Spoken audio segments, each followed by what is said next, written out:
Hey, this is Jeff Kinney, author of the Diary of Wimpy Kid series, and you're listening to Du Bois Podcast. Sorry, I'm not that goofy. I can teach you lots of things, little brother. I call it my Roderick rules. Don't you mean Roderick's rules? Roderick rule number 1, no apostrophes or any other nerd stuff. We are Loaded Diaper! 1, 2, 3! Hello, everyone, and welcome back to another episode of Boys Podcast. Today, I'm joined by a returning guest, making a second appearance on my show. He's a legendary author and illustrator of Diary of a Kid and Riley Jefferson's Awesome Friendlies, Mr. Jeff Kinney. Welcome, Jeff. Hey, it's nice to see you again. How are you doing, Joe? I'm doing pretty good, Jeff. Ever since the last time we talked, I've been getting more people, more bigger fish, as you say, like because you're a big fish. I heard. Tell me give me your top 3 of who you've had between the time that we talked last time and now. Ooh, well, one of them's Huey Lewis. Do you remember from Huey Lewis in the News? Sure, of course.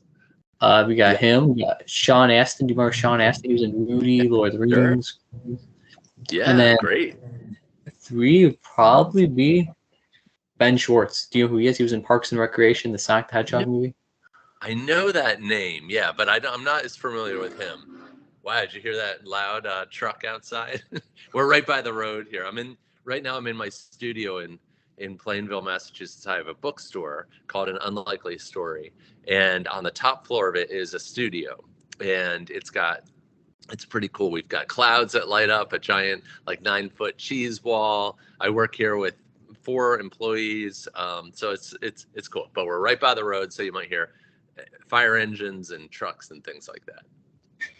Awesome. So before I ask you my first question, how have you been? You asked me how I've been. How have you been, Jeff? I've been doing well. I'm going to be honest with you. I've been writing, but I've been really struggling, right? And this happens to me all the time. I don't write really fluidly.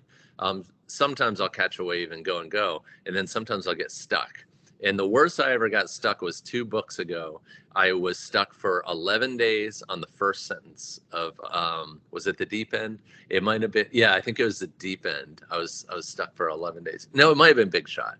And then this time I've been stuck for 10 days without being able to write anything at all. So imagine I sit down and I write for about, I'll sit down and be trying to write for 12, 14 hours a day. And so imagine that for 10 days of nothing, and then all of a sudden today, I think I'm kind of unstuck. And so I think I can kind of go forward now. Wow. So don't they call it writer's block when you that's what they call it. Yeah.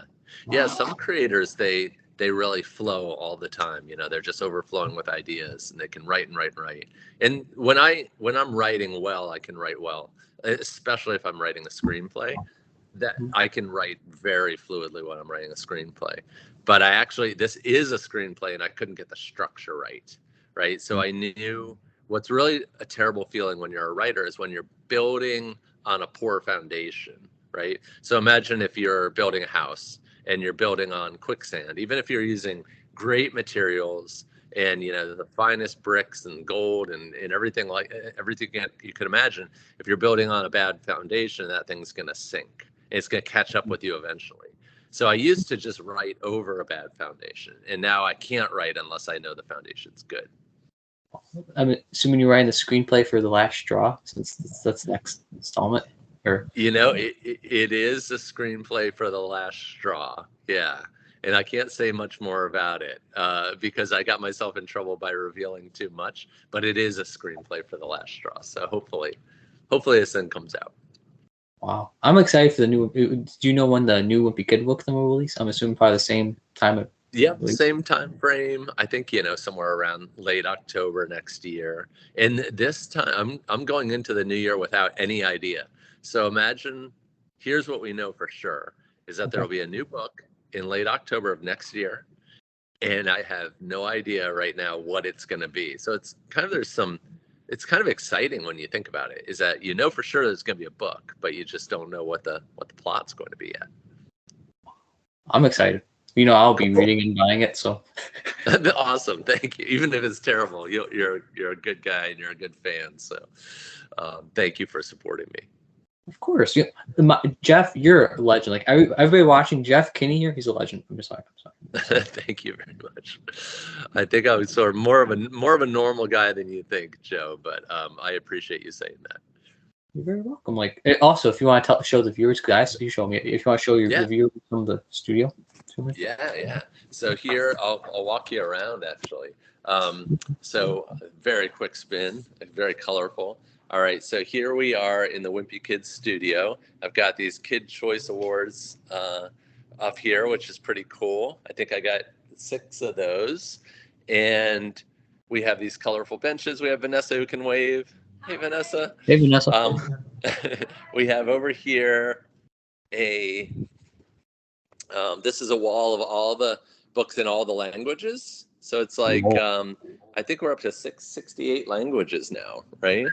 And here is a statue of Greg in his mom's bathrobe, which is kind of fun. It looks just like the back of book 3. And I've got this big cheese wall over here that's usually turned on. And it might be like, there might be fish in an aquarium or something like that. Mountains, snow.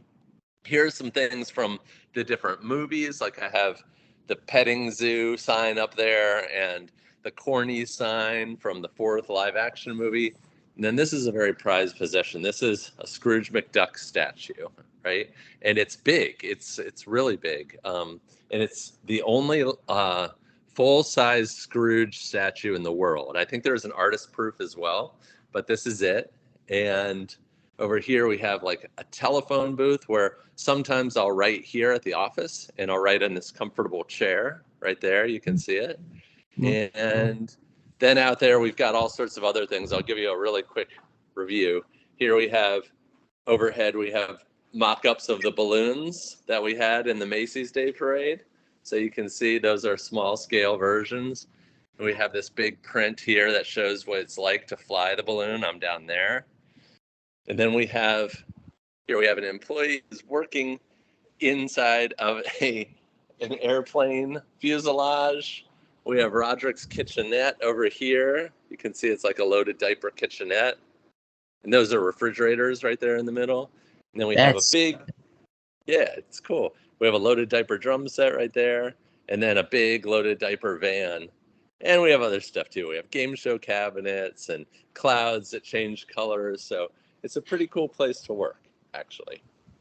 That's like a dream job. Like that place is like a Wimpy Kid like museum. It's definitely Wimpy Kid headquarters, that's for sure. All right, thank you. Back in the seat. Sure. Wow. Now, okay, so let's dive into questions. Okay, so I'm curious. When and how do you decide the title of your books? Like, before you start the book, in the middle of the book, and like. The last book I had it very early. It was actually, the title came out before I had any ideas at all. And sometimes it's really late. Like The Ugly Truth was pretty late. I think Dog Days was pretty late in the game. So it all depends, really. Wow, because it's always interesting. Like, do you like start like once you're done writing the book or before you like like it's different. Yeah, usually I come up with the theme or the concept first, and then I'll come up with the title late in the game. But I usually like the words to be, usually there's kind of either a double meaning or it's something that a kid isn't especially familiar with. Like the third wheel is a good example. It's like it is meaningless to most kids, but if you explain it to them and you say, here's what a third wheel is, then they kind of understand. Wow, that's really cool. Because I was always curious, like, how do you decide that? You know what I mean? Like, wow. That's how I do it. Wow. Now, how do you decide the color of your books? Like, for example, Roderick Rules is blue, Dog Days yellow, Diaper Overload black. Yeah. Well, at first we just chose colors that we hadn't done before, right? And then we started to overlap and get several blue books, for example. I didn't really want to make Diaper Overload black because we had a black book on book 10.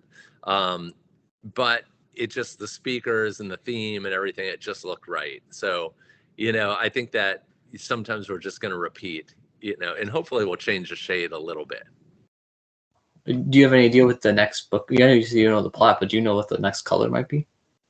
Out of curiosity. I don't know. Like, I'm trying to think of what we haven't actually done. We even did white recently because of Big Shot. But there's not. I think there's one color we haven't done. Can we remember what it is? Pink we haven't done. Yeah, maybe I don't know. I've always wanted to do a watermelon cover. Maybe I'll go back to that. Maybe I will do a watermelon cover. Ooh. Oh, or turquoise would be cool. Turquoise. Yeah, turquoise. That could be cool too. Yeah, absolutely. I like it. Like you choose like different colors. I mean, like, you're not just like one color. Like it's like different. Yeah. Yeah. I think if I did a really rich, like a watermelon texture that was really rich. In fact, we actually mocked one up a while ago. About 2 books ago, we when we were doing Big Shot, I was going to do a watermelon texture, but we didn't. So I'm going to have to. Actually, no, there was a deep end. Actually, that was the one that we were going to make pink. Maybe it's time for a pink book. Wow, time to revisit the idea and just use it. Yeah. Wow. Now, of all the Wimpy Kid books you've written, can you name 3 that you think deserve like a standalone film that hasn't ever gone? Standalone film? Yes. That deserve it? No, but maybe ones that would be worth it. Yeah, I think Big Shot would work as a standalone. I think this one, Diaper Overload, would work as a standalone. And would Wrecking Ball? I'm not sure about that. Maybe so. What was before Wrecking? Oh, The Getaway would be another good one. Yeah. Wow. Okay, well, if you come out with those, I'm buying the spin-off books. All right. And I'm watching it. Now, before I ask my next question, I actually remember how I told you remember how I had Max Greenfield on, how you asked him a question? Do you remember that? Yeah, I do. He has a question for you. He actually sent it to me. So perfect. Let's hear it. I got you. Okay. He was super excited because he loves your books too, besides me loving your books. Yeah, like he's like, oh my God. You'd be like, wow, that's a great question. Okay. And he was on New Girl, right? Yes. Yeah, okay, gotcha. He played Schmidt in New Girl, and then he also was in The Neighborhood. I don't know if you know the show The Neighborhood. It's like a newer show. You've done a lot. Like, oh, okay. Let's give me a look. Okay. Ready to go, Jeff? Are you sure? Yeah. Okay. Sorry about the static. It's so thick. Hello, Jeff. It's Max Greenfield. Can you hear that? Thank you, Joe, for the opportunity to ask Mr. Kinney a question. This is an unbelievable opportunity for me. I'm a massive, massive fan, Jeff. Oh, if you heard what he said. My question, all my questions are one, even though I have many, because I don't know how to send a video to Joe that's over a minute long. So my question for you, Mr. Kinney, are we going to get a Metallica Chihuahua prequel for the Metallica Chihuahua story? And if not, will we get a spin-off book that focuses on Warwick Sprinter? And now I'm into multiple questions. Do you think I would make a good Warwick Sprinter in the Warwick Sprinter story? Thanks, Joe. That's hilarious. That's great.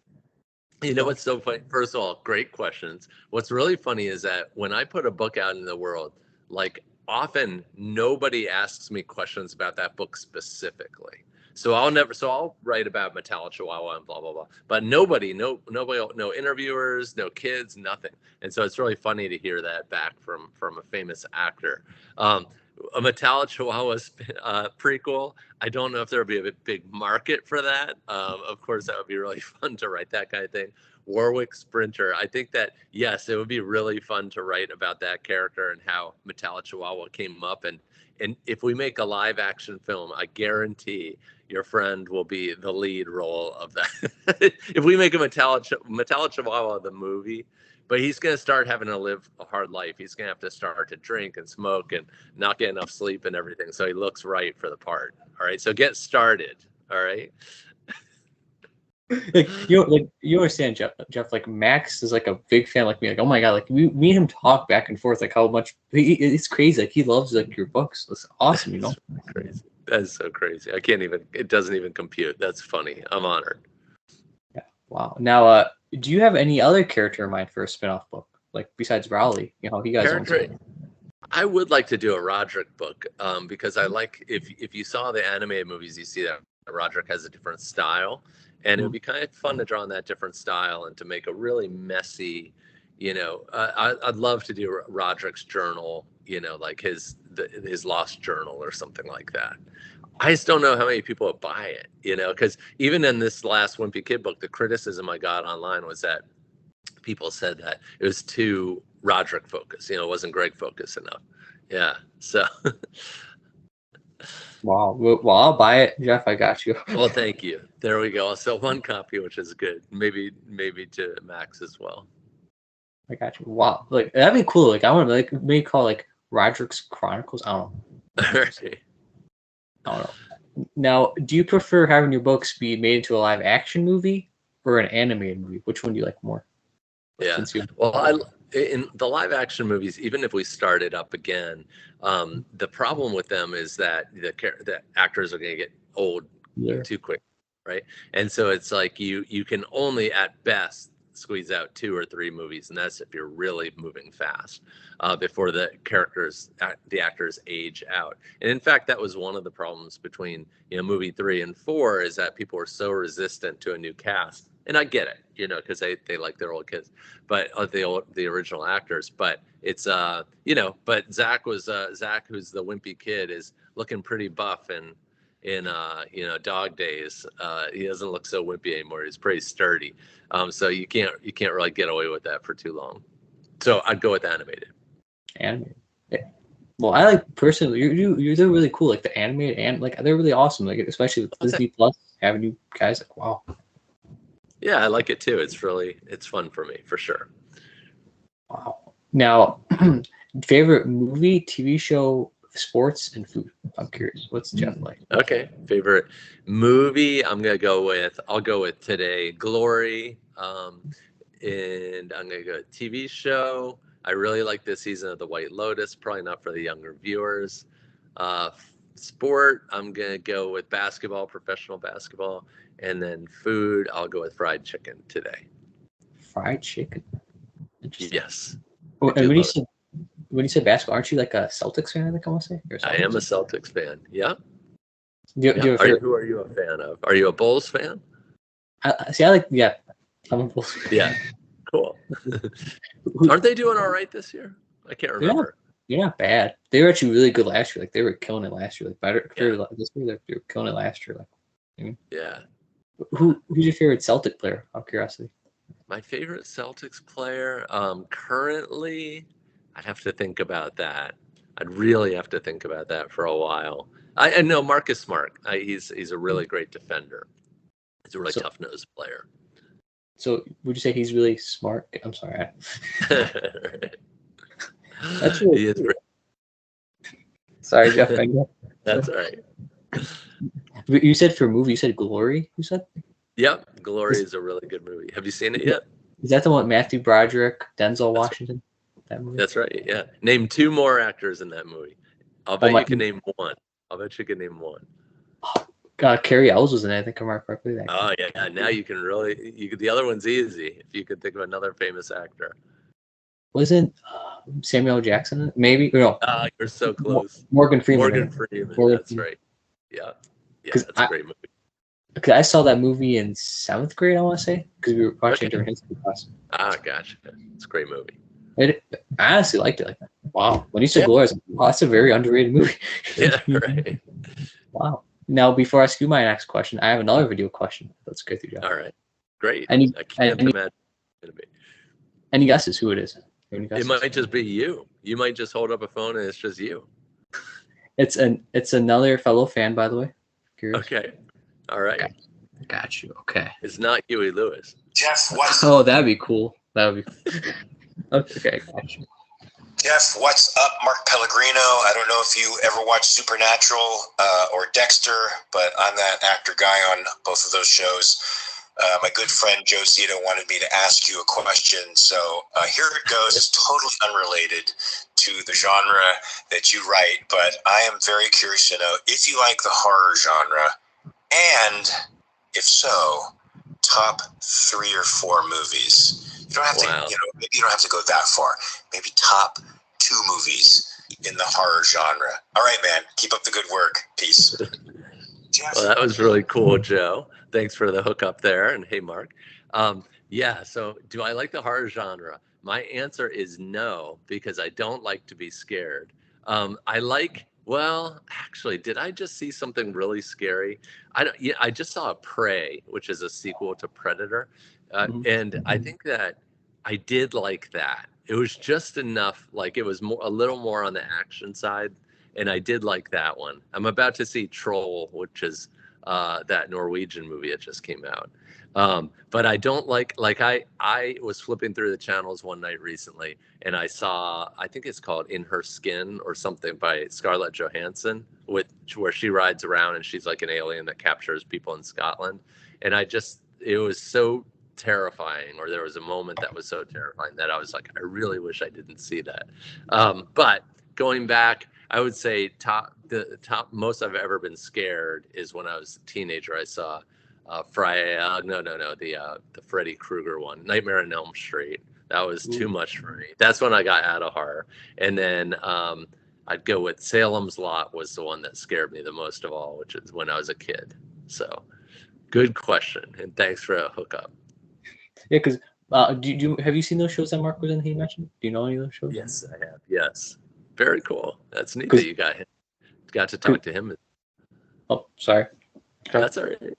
I was gonna tell you, yeah, he's Lucifer in Supernatural. And he's Yeah. also he didn't mention, he forgot to, Lost. He was in. Did you ever see Lost before? Yeah. Yes, I really like Lost. Yeah. He was Jacob. He was the Man in Black's brother. He was all in Yeah. white. Yeah. That's him. Oh, that's really cool. Yeah, I love that show. So Cool. he feared to also ask you a question because he actually likes your books too. He was telling me. Yeah, cool. That would be really cool. See, I'm getting all my celebrity buddies asking Right, questions. I know it. That's really cool. It's cool that you cross pollinate like that. That's neat. Gotcha. If you had to go back in time, what year would you go to and why? Oh boy, what year would I go to and why? I'd probably pick some period of time that would be really cool to see a special thing, like maybe see the Gettysburg Address or something where you've heard about it, you've read about it, but you can't imagine what it was like being there. So whatever year that came out, maybe I'd do that. Wow, that would be really cool. Now, 1850 something. Yeah. 1850s. Right. Wow. Would you be willing to come back on for part 3, since that'll be 3, answer some fan submitted questions? Sure, I'd be happy to do that. Yeah. Awesome. Jeff, is there anything you would like to promote and shout out that I'll link down below in the video's description? Yeah. Let's see.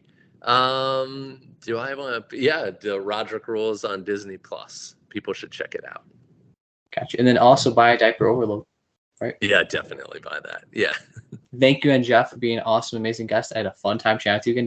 You're a legend. Thank you. Thank you, Joe. I really appreciate it. Thanks for great questions. Thank you. Have a great day, everybody, and stay awesome. And you stay awesome, Jeff. All right. Take care, man.